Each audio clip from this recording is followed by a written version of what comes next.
So Skyward Sword HD came out not too long ago, and it gave me a good excuse to revisit the game after nearly 10 years. I played the game when it first came out, and I felt pretty good about it. The sand ship and the Ancient Cistern stood out as peak Zelda dungeons, and the one-to-one sword gameplay seemed neat. I think we were getting to a point where everyone was fed up with the motion control fad in gaming, but for Zelda, I was willing to put that aside. And unlike many, the control scheme worked fine for me. So I beat the game, played it again on hero mode shortly after, and that was it. That was the last I'd see of Skyward Sword for the next 9 years. And I'm a big Zelda nut. Since then, I've probably replayed each of the other main 3D Zelda games at least 2 or 3 times, except Breath of the Wild. And after revisiting the game with Skyward Sword HD, the reason I haven't touched it again is painfully clear. Skyward Sword is boring. And I don't mean all of it. If you take the best parts of the game, you'd have a 12 to 15 hour masterpiece. The problem is that Skyward Sword is a brilliant 12-hour game trapped in a 35-hour slog. The original game was plagued with all kinds of stalling and waiting. The game was notorious for taking forever to get off the ground. Cutscenes weren't skippable, and some of them just dragged on forever. I want to see more cutscenes like this, with Ganondorf slapping Link across the face, and less obese whale moving slowly. Or hey, want to know what a monster claw is? Want to know what it is again? And then you have Fi's entire existence. And I do give the remaster credit. They fixed a lot of the technical stuff, like letting you skip cutscenes, or having to read the item descriptions only once. It's setting the bar kind of comically low, but whatever. As far as remasters go, Skyward Sword HD is actually quite good. If you love Skyward Sword, and you're here for a critique of the remaster, I honestly have no complaints. It's the definitive version of the game. If you loved the original, you'll love this one too. I'm here to talk about what I found to be the core fundamental flaws of Skyward Sword. Flaws related to pacing and padding that go beyond a simple skip cutscene button. For starters, the entire Sky Overworld exists almost solely to make it take longer for me to pick up treasures that I found in a goddess cube. Imagine if those cubes were just regular chests instead. It could have been, but then the sky would have only had like 3 islands. The devs just needed to make you feel like you were exploring something. Try comparing this to Wind Waker, a game that was 2 mainline 3D Zeldas prior. I get the complaints that the Great Sea is barren, but at least when you did find something, it was a whole island to explore, many of which had little extra mini dungeons or puzzles, and you had a real sense of discovery when you found one of them. You might find that you need another tool, so you'd have to make a note of it and come back later. Love it or hate it, the Triforce Quest is one of the most open-ended segments of any Zelda game. That's exploration. Skyward Sword has none of that. It gives you basically no reason to go out and explore unless you find a goddess cube, in which case it marks the spot for you on your map so you can fly to a tiny island, grab the chest that's lying out in the open, and then leave. That's not even exploring. That's playing fetch. And you know what? It would probably even be fine if navigating the sky was actually fun. But the flying parts of Skyward Sword are some of the most dull content in the entire game. You move so slowly. Flying your Loftwing around is boring, which is a shame because that's what the game is supposed to be about, the sky. But I don't think any of this was an accident per se. If I had to guess, most of the game's dev time was probably spent on figuring out everything with the motion controls, and as a result, the game is severely lacking in content.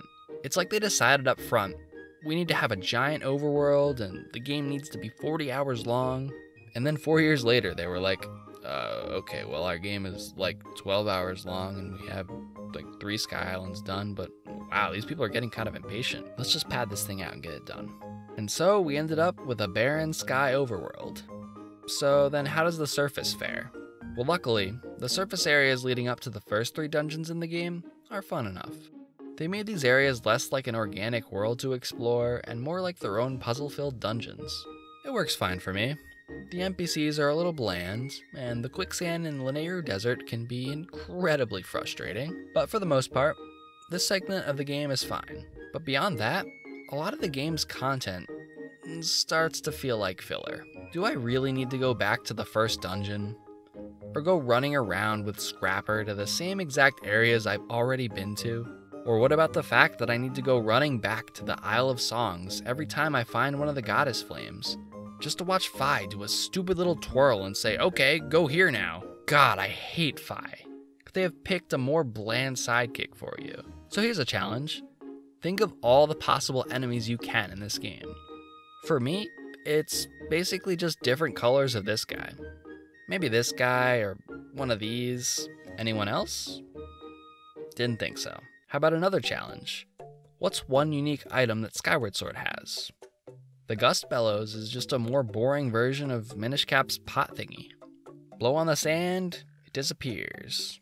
Is that how they think blowing on things works? The whip is just a nerfed grappling hook. And it was also in Spirit Tracks. Beetle's kinda new, but it's so boring. It's also basically the same mechanic as playing as the seagulls from Wind Waker. And are you really gonna tell me it's the sailcloth? You can't even move while you're using it, so all it's good for is breaking your fall. But half the time, the game does it for you anyway if you choose not to pull it out. Excuse me, no, I actually meant to faceplant myself from hundreds of meters in the sky. Can I just please have some fun? Alright. So what about the story and the characters? It's the first Zelda game in the timeline. Everything across every split timeline is set in motion by this very game. So it has to be this epic tale of a showdown among the gods, battling it out for the Triforce.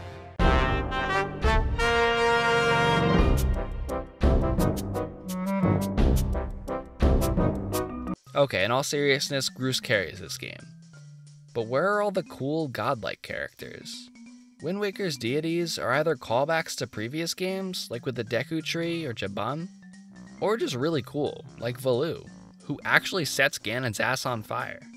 Ocarina of Time had sages, which were awakened versions of friends that you met along your quest and formed special bonds with. There was always this bittersweet moment where the next sage understood their new role and said their farewells to Link to go chill in this fountain area. Where was this kind of spectacle in Skyward Sword?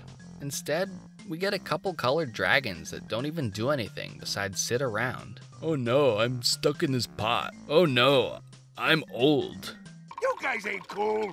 You're lame. We do at least have Girahim, who's a little different, and definitely not just a pawn in some large scheme who will ultimately be replaced by Ganon.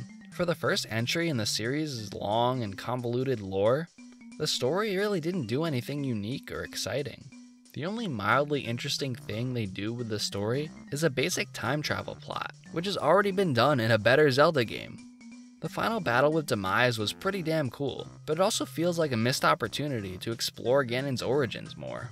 At least, something a little bit more substantial than, I curse you. And that's why there's Ganondorf. And all of this is a shame because there are some parts of this game that I really do enjoy.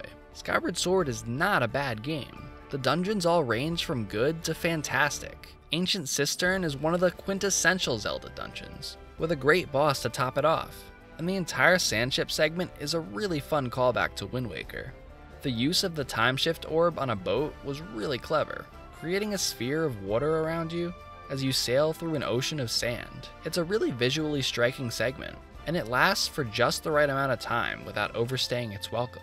The final dungeon might be one of the most unique in the whole series, allowing you to actually control the layout of the dungeon. You have to constantly rearrange it in this sliding block puzzle in which each of the pieces is a room that you have to complete.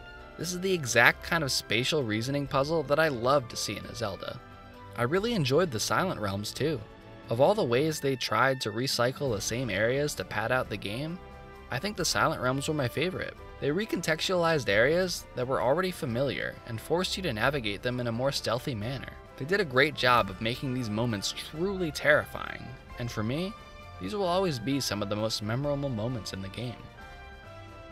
If you compiled Skyward Sword's best moments into a streamlined, abridged 12 to 15 hour adventure, the game would easily earn its spot as a worthy successor to Twilight Princess.